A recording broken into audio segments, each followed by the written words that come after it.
So we will be working on sidewalks all throughout the city. However, the CDBG funds will be on that income qualified neighborhood. Any questions? Clerk will take the roll, please. Councilmember Ruiz? Yes. Councilmember Lamb? Yes. Councilmember Mosher? Yes. Councilmember Pemberton? Yes. Mayor Pro Tem Archibald. Yes. Resolution number 2, please. Authorizing the purchase of 1003 Erie Street for $60,000. Do we have a motion? So moved. Support. Councilmember Lamb and Councilmember Pemberton. Any discussion? Councilmember Lamb? Yes. I do have a couple questions. Can somebody describe this lot and exactly what's on it? Yep, absolutely. I'll first start out by saying I've been a city manager now for 14 years, 15 years. I spent the first half of my career trying to rebound 2 communities from the Great Recession. I spent the second half of my career leading this community out of the unfunded liability crisis. We are now at a state of plenty, meaning our economy is roaring back. Our unemployment rate is the lowest it's been in 30 years. These are times of plenty, and in times of plenty, we must do good. Your adopted goals for the mayor and council this year were to work on access to housing. We have a housing shortage in the city of Port Huron. We have a housing shortage within your city, prices skyrocket, and we're seeing that right now. And so we look at all across the country, other communities have had these similar issues, and the problem becomes is I don't want folks to say, I work in Port Huron, unfortunately I can't afford to live there. We want folks who live here, who work here, to have a place here to live here, to raise their families here, and stay here. And so with that said, we have taken bold action the last several months, quietly behind the scenes, working with developers. We brought in nationally syndicated developers from all over the country. We brought in local developers from within the region to begin looking at priority housing sites. Previously mentioned it was the Glenwood Erie neighborhood. That seems to be overlooked. Couldn't agree more. I think that neighborhood is ripe for investment. When you look at the differential between current value and where the growth is potential, that has the greatest potential for investment there. We're working with our public and private and philanthropic partners on this effort, meaning the city can't solve the housing shortage itself, nor can private enterprise, nor can philanthropy. But if we all come together, we can make something special happen. The Erie Street property is located between a corner commercial building and another house. To the north of that home, on the Lincoln-Erie cross-section, is a large vacant piece of property which is currently owned by a nonprofit who is at the table to help make a housing development happen there. So this is just one of many potential purchases in that neighborhood. As they become available, we will secure them with a long-term strategy, bringing a multi-million-dollar housing development to that corner. The reason why it's essential for that corner is because you have one of our largest employers to the north and one of our greatest job trainers, community college to the south, is within walkability to downtown. So if we can put workforce housing in that neighborhood into a level of density that makes it workable, it's really a great location between the college, between one of our largest employers and downtown. So there's a map in your packet. It shows it kind of landlocked, but we do have full intentions of assuming the rest of those properties and then partnering with our private enterprise on the larger parcel there to make housing development happen.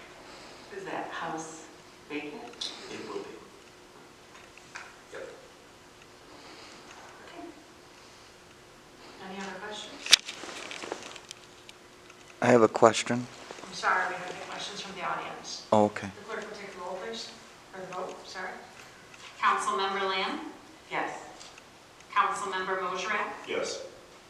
Councilmember Pemberton? Yes. Councilmember Ruiz? Yes. Mayor Pro Tem Archibald. Yes. Resolution number 3, please. Authorizing the purchase of 3550 Electric Avenue for $550,000. Do you have a motion? So moved. Councilmember Mosher, is there a second? Support. Councilmember Lamb. Any discussion?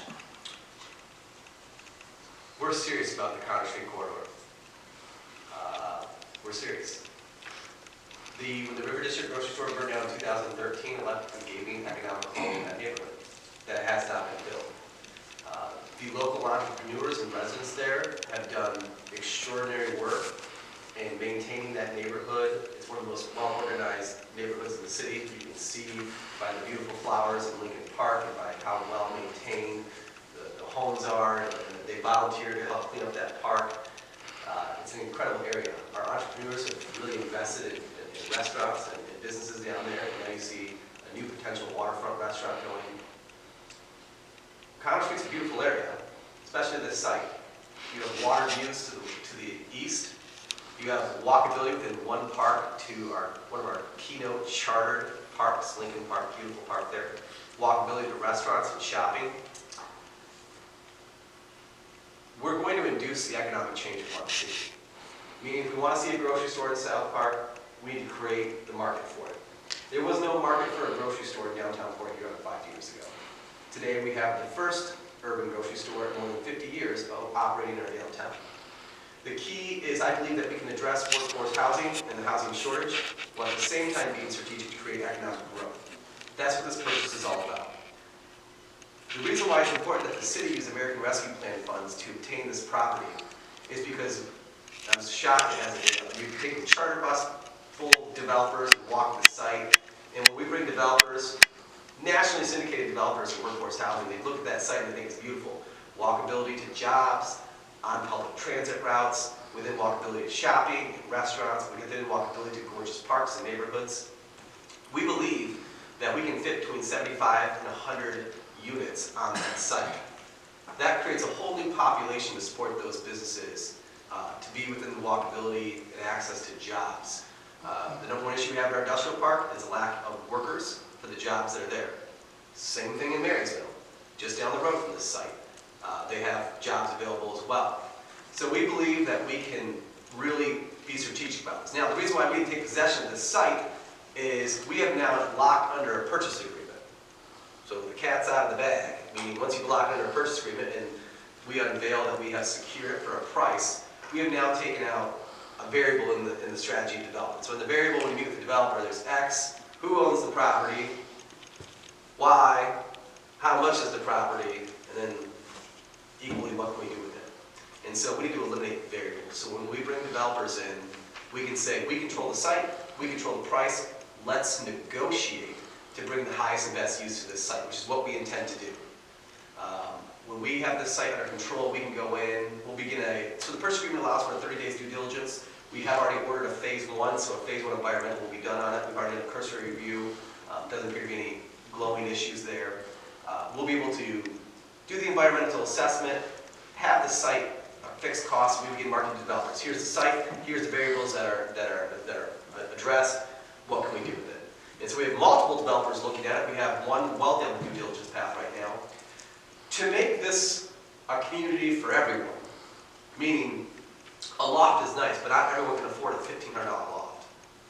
The rental rates are now approaching $1,000 for a 2-bedroom apartment in the city. Not everyone can afford that. This will be a mixed income development, meaning about half will be workforce housing.